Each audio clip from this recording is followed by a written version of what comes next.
Bonjour ou bonsoir, tout dépend à quelle heure vous écoutez ce podcast de l'Odigimédia.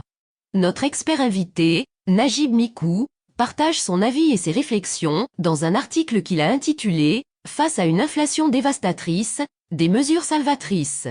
Alors écoutons-le dans ce podcast. L'auteur démarre son article ainsi. Le gouvernement nommé en octobre 2021 devait naturellement cueillir les fruits d'un pilotage exceptionnel par Sa Majesté le Roi, de plus de 18 mois d'un Covid ravageur, dévastateur, dont notre pays a certes fortement pâti, mais dont il est sorti encore plus soudé et mieux préparé à des lendemains très prometteurs.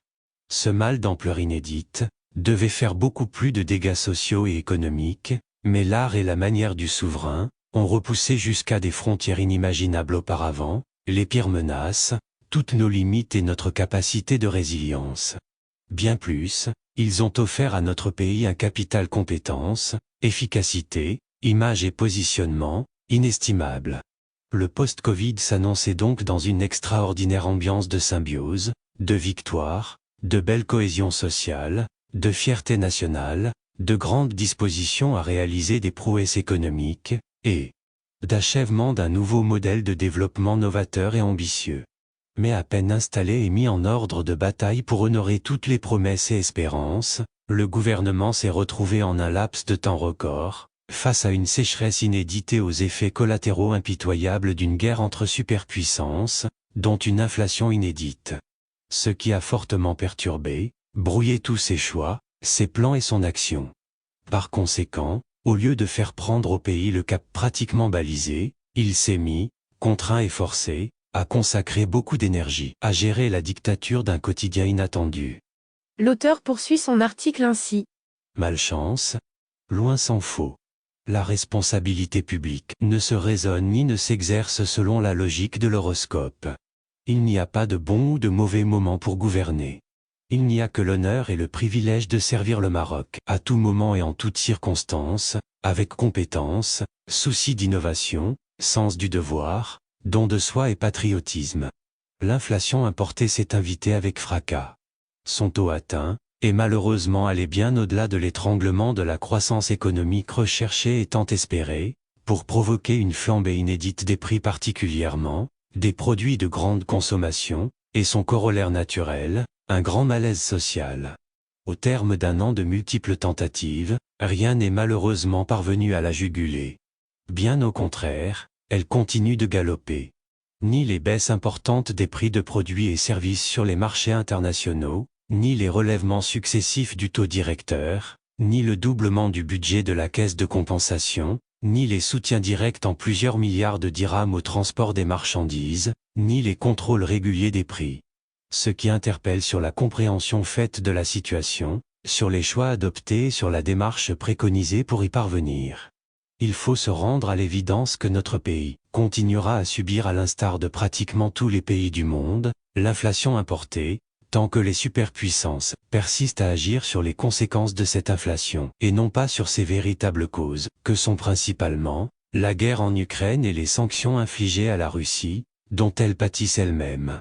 Mais, force est de constater que dans notre taux d'inflation galopante il n'y a plus malheureusement que de l'inflation importée, et que depuis septembre dernier déjà, l'on assiste à une part non négligeable d'inflation artificielle, injustifiée, incivique, parce que provoquée et maintenue localement.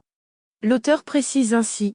Un tel dérapage inhabituel, dont le coût et les effets sociaux sont énormes, appelle au moins deux initiatives majeures, extrêmement urgentes et à effet positif immédiat sur l'inflation et le pouvoir d'achat.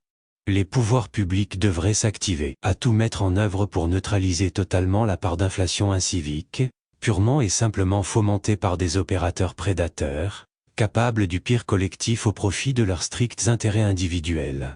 De même qu'ils devraient moderniser les circuits de distribution et mettre fin aux intermédiations négatives parasitaires, qui contribuent en temps normal déjà, au renchérissement artificiel des produits de grande consommation. Faut-il rappeler encore que le libéralisme n'est pas un dogme ni encore moins une religion. Il n'est pas plus qu'une boîte à outils, dont l'État puise les meilleurs instruments pour servir l'intérêt général. L'intervention publique contre ces prédateurs et contre les intermédiations parasitaires doit être diligente, chirurgicale et sans ménagement. Les enjeux collectifs d'abord sociaux puis économiques, l'emportent sur tout le reste. Les citoyens aisés et les opérateurs économiques doivent s'y mettre eux aussi, en ces temps difficiles et sensibles, pour accompagner l'engagement public, et ce à travers 3 mesures tout aussi urgentes. Premièrement, nos industries et commerces devraient s'activer à répercuter immédiatement les baisses importantes des prix internationaux sur leurs prix de vente et adopter zéro spéculation. De même que nos exportateurs de légumes devraient s'accorder de toute urgence sur un quota prioritaire et conséquent par produit pour notre marché intérieur. Deuxièmement, nos ménages devraient appliquer zéro gaspillage en se contentant du strict besoin alimentaire qu'ils vont effectivement consommer. Troisièmement, nos concitoyens aisés devraient lancer tous solidaires en distribuant la zakat dès à présent, ainsi que les produits alimentaires de base à prix élevé, aux plus démunis et à une bonne partie d'une classe moyenne en voie de paupérisation. L'auteur ajoute ainsi.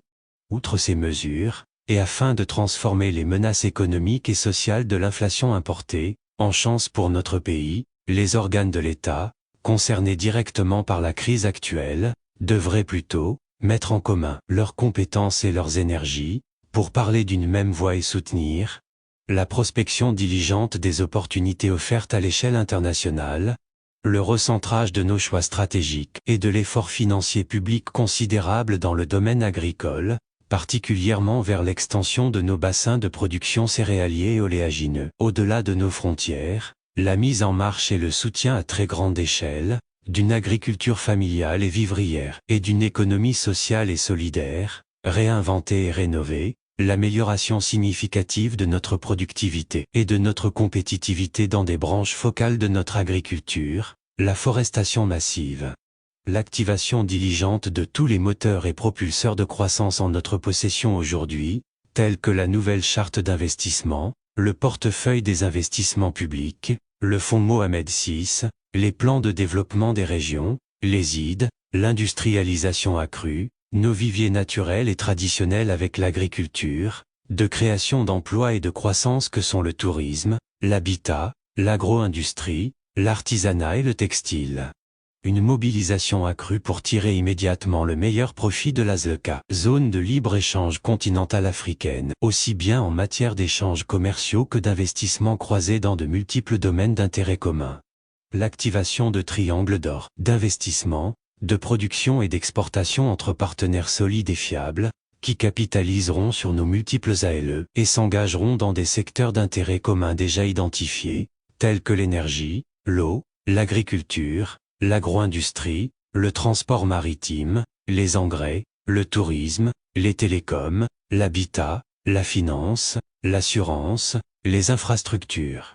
Des triangles tels que Maroc CCG-UE, Maroc CCG-USA, Maroc USA Afrique, Maroc CCG Afrique, Maroc Espagne Afrique, Maroc Espagne CCG, Maroc Espagne UE, Maroc Espagne USA, Maroc Israël Afrique, Maroc Chine Afrique, Maroc Russie Afrique, sont autant de rapprochements stratégiques qui feront de notre pays un acteur, un bassin, une plaque tournante, un hub de très haute valeur ajoutée pour l'ensemble de ses partenaires, et qui favoriseront chez nous une croissance forte et durable, des emplois massifs pour les siècles à venir et un PNB, produit national du bonheur, autrement plus conséquent.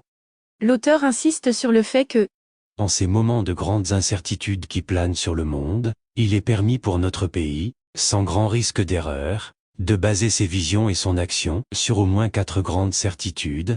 Premièrement, le capital symbiose et optimisme collectif, acquis au lendemain du Covid, cité plus haut, est un atout majeur qu'il serait extrêmement dangereux de perdre ou d'en sacrifier le moindre aspect, pour quelque raison ce soit.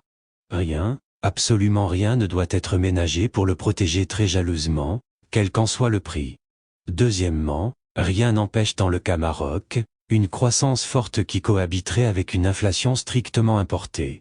Troisièmement, nos atouts multidimensionnels ainsi que les opportunités locales, régionales, continentales et internationales qui s'offrent à nous, sont factuels et sans limite. Il n'en revient qu'à nous d'en activer les premiers et de profiter des secondes. Quatrièmement, le retour au travail de la Chine, décrété en janvier dernier, après l'abandon du 0 cas du Covid, et les prémices en filigrane, d'une paix proche, entre la Russie et l'Ukraine, vont relancer de plus belle l'économie mondiale dès l'été prochain, et profiter aux pays les mieux positionnés. L'auteur conclut ainsi.